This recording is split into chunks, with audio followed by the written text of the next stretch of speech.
Ya insanoğlu kendini bir halt zannediyor.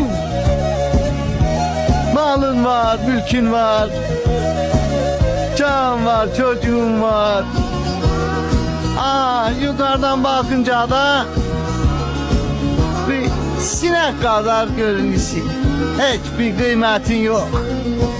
Gah çıkarım gökyüzüne, seyrederim alemi. Gah inerim yeryüzüne, seyreder alem beni.